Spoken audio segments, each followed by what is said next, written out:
damn late. I had to stop by the Wax Museum again and give the finger to FDR. We know al-Qaeda, Zawahiri, is supporting the opposition in Syria. Are we supporting al-Qaeda in Syria? Well, it's a proud day for America. And by God, we've kicked Vietnam syndrome once and for all. Thank you very, very much. I say and I say it again, you've been had. You've been took. You've been hoodwinked. These witnesses are trying to simply deny things that just about everybody else accepts as fact. He came, he saw, he died. Well, we ain't killing their army, but we killing them. We be on CNN like, say our name, bitch, say it 3 times. The meeting of the largest armies in the history of the world. Then there's going to be an invasion. All right, you guys, introducing Curt Mills. He is the new Washington editor of the British Spectator. Congratulations for that. And, of course, over at the National Interest, he is foreign affairs reporter, nationalinterest.org. Welcome to the show. How you doing, Curt? Thanks, Scott. I'm doing great. Yourself? I'm doing good, man. Good to talk to you. So you wrote an interesting thing that I think people want to know about. It's titled, Is Bolton's War with Iran Becoming a Reality? In the Gulf, a Cold War is becoming a hot one. But really, no, the byline should be something about what's going on inside the White House, because that's pretty much really what's going on here. But if you want, I guess, first of all, maybe catch us up just on the news with Iran in the last week and the big fake tensions and all of that. And then maybe we get into Bolton versus who? I don't know. All right. So if I had to boil this down for anyone who hasn't been paying attention for the last 2 years, which I don't think are your listeners, but just in case, the administration, at least the officials in the administration, generally have a pretty anti-Iranian regime line, and they have pursued a policy course fairly uncompromisedly, and that course has gone, sort of at an even pace the last 2 years, and basically people who weren't policy folks or Iran nuts weren't really paying attention to it, stuff like designating the IRGC a terrorist organization, withdrawing from Obama's Iran deal, which of course people paid attention to. But I would say that policy course in the last 2 weeks has really begun to change the dynamic from your perspective, depending on your perspective, for good or ill. So the Iranian economy is shrinking precipitously, about 5%. I mean, they're in a major, major, major recession by way of comparison. In 2008, the American economy shrunk about 1%. So this is 5 times worse than the financial crisis in a certain way of looking at it. And additionally, the Cold War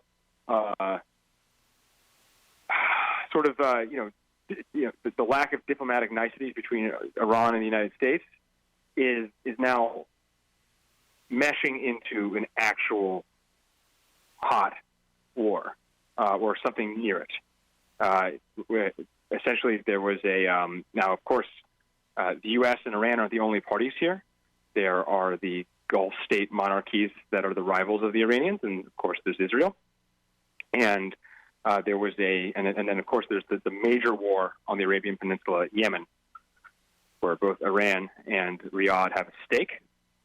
And so what happened this week is there was a couple of Saudi oil tankers that were blown up, and also it was ordered by the White House that they're moving a series of warships closer to Iran. So what's going on in sum is all of the stuff that's been happening in the 2 years appears to be coming to a head. And the administration itself is riven by disagreement about how to proceed from here. I don't think that there is much disagreement about the course they took the last 2 years, but now it is, are we actually going to take Iran? And it appears, and I put it in the article, based on everything that I'm aware of, and everything that I'm comfortable reporting, that there is there's daylight between the National Security Advisor, Ambassador Bolton, and the Secretary of State, Mike Pompeo, and the President himself. President and Pompeo appear to not want to get into a war. And I would say, charitably, Mr. Bolton is ambivalent on whether or not we actually do it. And now, of course, a war could be defined in a number of different ways. I continue to believe that if this was going to get ratcheted up further, which it may not, that we're looking at more of a 1998 type scenario where Clinton bombed Iraq, but it wasn't a formal invasion or annexation. But, these things have a tendency to get out of hand or have the capacity to get out of hand. And, a train blows up in New York City or San Francisco, and Al-Qaeda is implicated. Well, this administration and I would say the apparatus around it has sort of concretely made the case that Iran is linked to Al-Qaeda. So you do the math. Yeah, and that might surprise most people since it's such a stupid lie, but that's the official history of the world according to the Foundation for Defense of Democracies and according to Mike Pompeo when he leaked all those lies selectively to the FDD back when he was the director of the Central Intelligence Agency. So, and this is part of what's causing such cognitive dissonance in my brain here, Curt, is that there's no good reason to have a war with Iran whatsoever. As you said, the USA are the ones who pulled out of the Iran deal. The Iranians have not. They've stayed within the deal. The Ayatollah himself, not just the president, says, we're not having a war with the Americans here. We don't want to have a war with them. What are you even talking about? And so, but let me ask you this, because I can actually phrase this in the form of a question instead of just ranting at you. How about... No problem. Who's telling you that, it'll be like Operation Desert Fox in 1998, the impeachment strikes, as they should be known? Right. Look, I'm not going to reveal my sources. I think you understand. But that's not your characterization. That's one that you're passing on to me from someone who imagines, someone in the White House who imagines that it might look like that? Well, let me do this. If I can tell the listeners anything and tell you anything, a lot of this is hiding in plain sight. Take a look at John Bolton's plan in National Review in the summer of 2017, before he was National Security Advisor, when he was, shall we say, auditioning to be National Security Advisor. He published a comprehensive plan. I think it was titled "How to Leave the Iran Deal" or "How to Leave the JCPOA," something to that effect. Just Google this. Serious. And in the plan, I'm paraphrasing now, not quoting, but I think he says something very close to this, which is, with Israel and selected other allies, we will discuss the coordinated airstrike or airstrikes, something like that.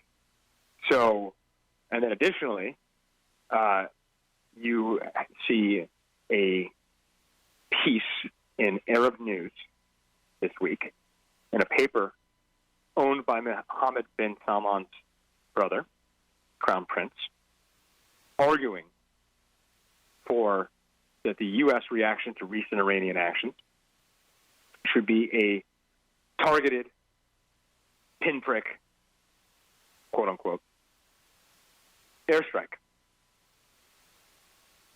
So I think that's what would be, if it got hotter than it is now, and it's quite hot, that would be the most likely form in which this took.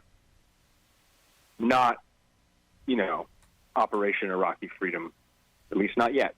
Yeah, in other words, they think. Right.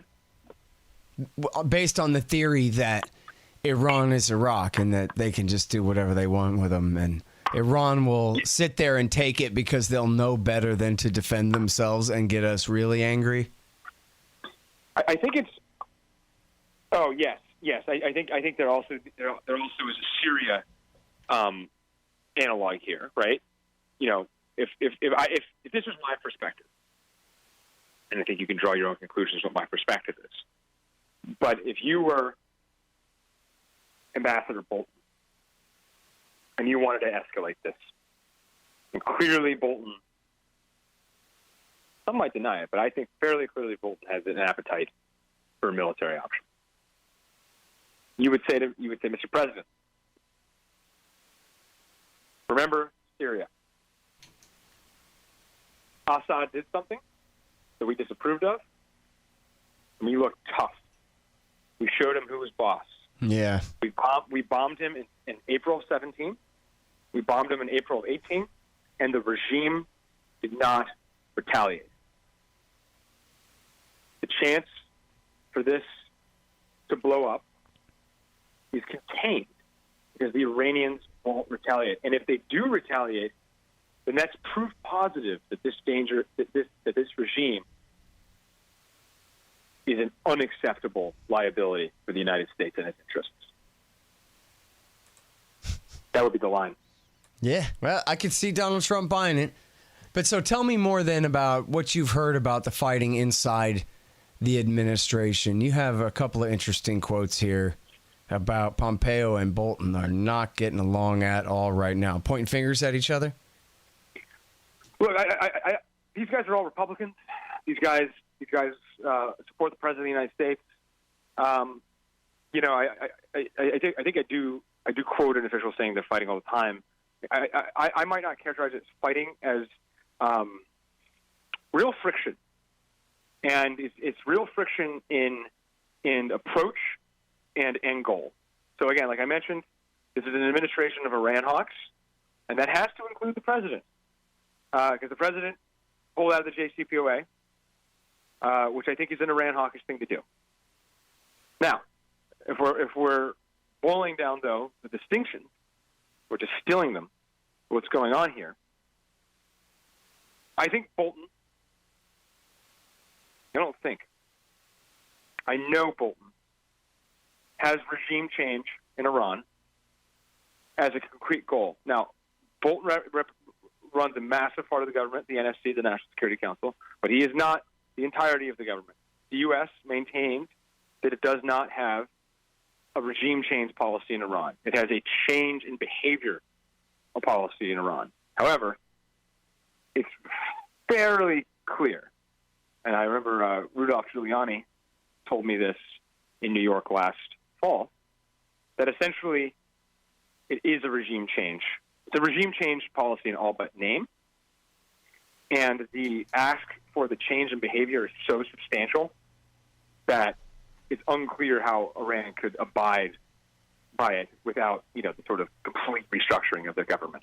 Right. You're referring to Mike Pompeo's speech at the Heritage Foundation. Yes. His list of demands there. I think that it's important to realize that Bolton is far more ideological than Pompeo. I know, especially a lot of listeners of your radio and people in this universe do not care for the Secretary of State. I would only push back a little bit and say this. I think he is a ruthless pragmatist above all else. And I think that he is going to run for president. I think he will be a formidable candidate for president down the line. But he knows that if he oversees a war in Iran that does not go well, that'll doom his political fortunes. And I think that's at the back of his mind. Yeah. Well, but as director of CIA, I don't know exactly what his position was and what he was telling Trump, but now he's, Secretary of State in this same situation. And he certainly, seemingly, even according to, as you say, his own political goals and interests there, he's done a very poor job of advising the president on this, or at least succeeding. I mean, I think he let's see, back when it was McMaster and Tillerson and And I guess Kelly and the rest were telling Trump to stay in the JCPOA. Do you know what Pompeo's position when he was a CIA director, what he was saying at the time about that? No, I think it's clear that Pompeo favored leaving the JCPOA. So he favored what now? Changing it? You said leaving. I think now. I mean, this gets a little bit hairy because I think it is. I mean, Pompeo is definitely close to FDD and the Foundation for the Defense of Democracy. And FDD very much was a font of ideas for how the administration should approach Iran. And Mr. Mark Dubowitz, the CEO, very interesting guy, maintained publicly that although he wanted to change the JCPOA, he didn't want to quite leave it, and that's still the public position. So there's a little bit of ambiguity here. You can draw a conclusion that it's a distinction without a difference, but I think it's important, if I'm reporting this, to note that the principles involved maintain ambiguity. But as to Pompeo's approach here, I think that it's important to emphasize that a serious number of people, the supermajority of people inside the administration who deal with this matter, have been operating on the hope-nearing assumption that they can collapse the regime in Tehran organically. How do I compare this? I've written an article called, last summer, Iran hawks think it's 1989, not 2003. So I've made the 1998 comparison, but I'll also make a 1989 comparison. That essentially, with enough outside pressure, the government in Iran, the regime, will collapse upon its own contradictions. And it will do so in a manner that's not cataclysmic and not overly chaotic. So I think, the 1989 thesis has a little bit of a flaw, because obviously the Eastern Bloc countries did not collapse seamlessly, and those places aren't perfect places to live now, but it was a lot less destructive and violent than, say, Iraq, right? And so it's important to realize that this generation of national security officials were in some ways spoiled by how bloodless the collapse of the Soviet Union was. And it's very much their operating system to assume if the U.S. and its allies pressure and cause an internal rebellion, that I think that it's something that we can control. And I think you saw that perspective operating even in the Obama administration when its approach to the Arab Spring. I think it's been borne out now that this does not work in the Middle East. Well, it doesn't work in Venezuela either. We just saw him try to knock them over with a feather twice and didn't go so well at all. So I think Pompeo actually knows this in the Arab world. And I think a read between the lines perspective is, well, the Persians are different. It's a different culture. And this is not even read between the lines. I think it's been published by a variety of sources that, look at Iran has had two major changes in government in the last 75 years, 1953 and 1979.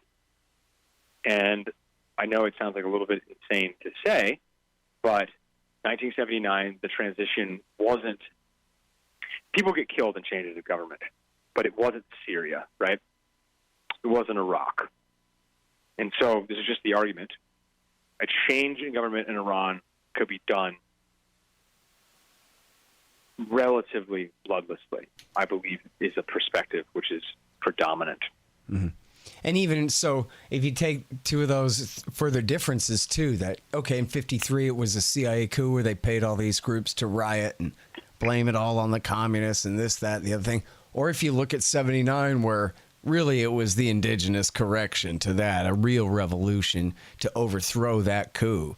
That in both cases, yeah, it wasn't too bad as far as if you don't count all the people tortured to death by the Soviet and all of that. And so I see what you mean, how they could talk themselves into believing that they can do this. But then the question is whether anybody has a break on it, too, where, okay, after this doesn't work, hypothetically speaking, then what? Does that mean that now we've passed the regime change act of 1998 or equivalent, and that now we have to escalate? We can't back down. Now we've said, too bad that didn't work. Now we got to try the next thing and the next thing until we finally get a full-scale bombing campaign? Or does somebody say, okay, if it's so easy, then show me. But if it's not, then you only get your one try here, pal, or anything like that. Not that I would advocate that, but I'm just trying to settle here, No, I mean, this is,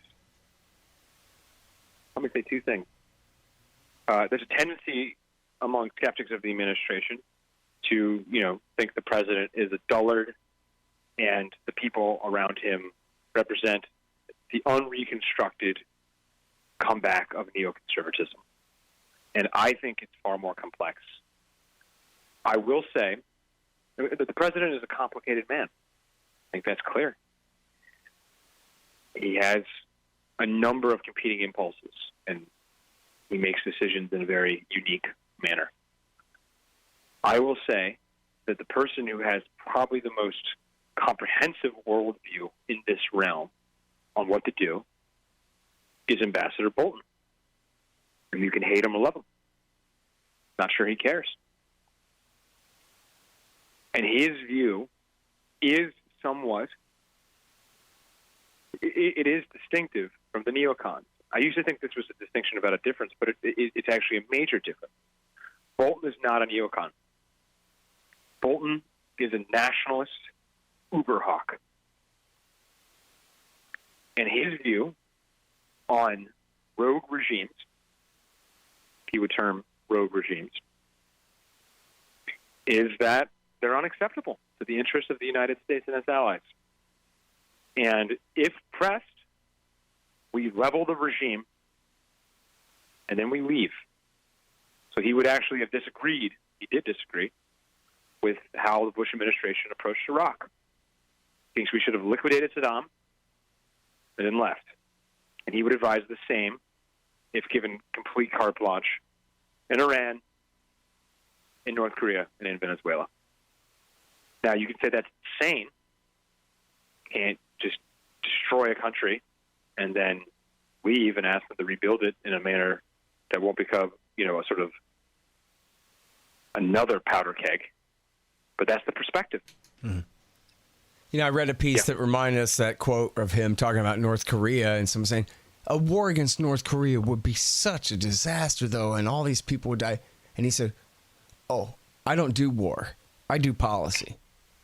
So in other words, because of the diffusion of his responsibility off onto other people, if his policy leads to war, well, at that point, he hands the baton off to them and they take care of that. That's not his problem. His idea is just deciding what it is the U.S. should do with whatever degree of violence necessary to get it done. I think he said something, I think he repeated this a number of times, but I believe he began saying it after he left government the first time during Bush, right? So he was at State, infamous presence at State, I would say. And then he was the UN ambassador. And then once the Dems took power in 2006 in the Congress, he wasn't going to be able to win. He was a recess appointment for the UN job, so he wasn't going to win, real confirmation there. So he was withdrawn, and so he started his major, first retirement or civilian career, or whatever you want to call it, in 2007. So he began talking to people, journalists, and he said, look, I agreed with the decision on Iraq, but I would have said, hey, we hand it over to the Iraqi people, and we hand them a copy of the Federalist Papers, and say good luck. That's his perspective. So from within the Bolton view, and I think it's very important to understand how rigidly ideological he is. And I'll point you to something. Donald Trump opposed the Iraq War, or it's debated, but he clearly thinks it was a major mistake, and he was opposing it quite loudly pretty early on, relatively early on. So, obviously, Bolton's view, and he has this view, that Iraq remains an untrammeled, on balance, success story for the United States, would be something he would probably try to de-emphasize. But if pressed, he actually still says this. So, so most people, including most supporters of the Iraq War, say it's a mistake now. And I believe even Jeb Bush said that. Marco Rubio said that. Bolton's different. And Pompeo allegedly told that to Rand Paul. And I think it's not allegedly, I think he had said it publicly. Bolton's different. If you ask Bolton, was Iraq a mistake? He would say no. And he said no on Tucker Carlson right before he became National Security Advisor. It's something that could have completely jeopardized, if the president paid close attention to it, his ascension as NSA. But yet, he continues to maintain that it was a success. And he would say, how can you believe that? 500,000 people died in Iraq. Thousands of American troops died in Iraq. Our reputation was besmirched internationally, you could say. And he would say, Saddam was an opponent of America and its interests in the region. We took him out, and today the government in Iraq is less of a threat. Mm-hmm. As clean as that. That's the perspective. Well, now, so here's an important point from that, too, though, is that, he is John Bolton, the kook who still says Iraq was fine. And yet, once he embarks off on a policy toward Venezuela or toward Iran like this, instead of being treated with the most skepticism, people go, oh, geez, I don't know. I guess all the media seems to agree and all the political class seems to agree. Hey, John Bolton is our great leader on this. We better do something to get rid of that Maduro, or we better... Did you hear what I heard about the Iranians are moving some missiles around or something? They're going to sneak attack us like Pearl Harbor if we don't stop them. And instead of saying, hey, these stories all sound fake. And in fact, they turn out to be fake, right? Like the Abraham Lincoln was already on its way. That was a big part of it. And the missiles, they admitted later in one of the other major papers here that, yeah, they move those missiles around all the time and this and that. It doesn't amount to a new thing at all, just a new characterization. The new intelligence they got from the Israelis actually wasn't intelligence at all. It was just a report by some analysts about what they would do if they were the Iranians and the Americans had just accused their IRGC of being a terrorist group, et cetera, and all of these things. And they were just using that as an excuse to react. We already know this much has already come out, and yet the narrative overall in the media doesn't change. This all sounds like poor little America's going to have to defend itself from the Iranian aggression again. How come they're able to get away with that? And especially when it's Bolton himself. It's not even, David Worms or somebody who looks serious. It's this goofball. Might as well be Frank Gaffney up there or something. Well, Bolton is associated quite heavily with Mr. Gaffney. I know. That's what I mean. Yeah. And I don't mean to give Wormser too much credit, but I just mean he knows how to tie a tie straight and seems like a serious guy, regardless of how wrong he might be about this, that, or the other thing. Policy polemics are not what I do. What I will say is that you can agree or disagree with Ambassador Bolton and his ilk want to do, but this guy knows what he's doing. He is, depending on your perspective, lethally effective at his perspective. And he sees it through. Well, and yeah, I guess the only question is, how come it's so easy for him? That's what I'm trying to get to. And you do live in D.C. and you talk to these people, so have more obstacles. I'm sorry? He did. You can still hear me, correct? Yeah, I'm sorry. Just a little crosstalk there. Go ahead. No. Okay. Well, look, I don't think this was always I don't think this was predetermined. Bolton was not President Trump's first choice for national security advisor. That was Michael Flynn. He was not Trump's second choice for national security advisor. That was H.R. McMaster. John Bolton was not President Trump's choice for Secretary of State, which Bolton also coveted. That went to Mr. Tillerson, then Mr. Pompeo.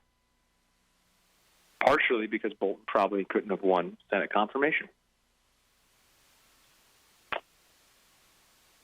But Bolton is in the sphere. How does the president make decisions? How does he staff? It's probably one area where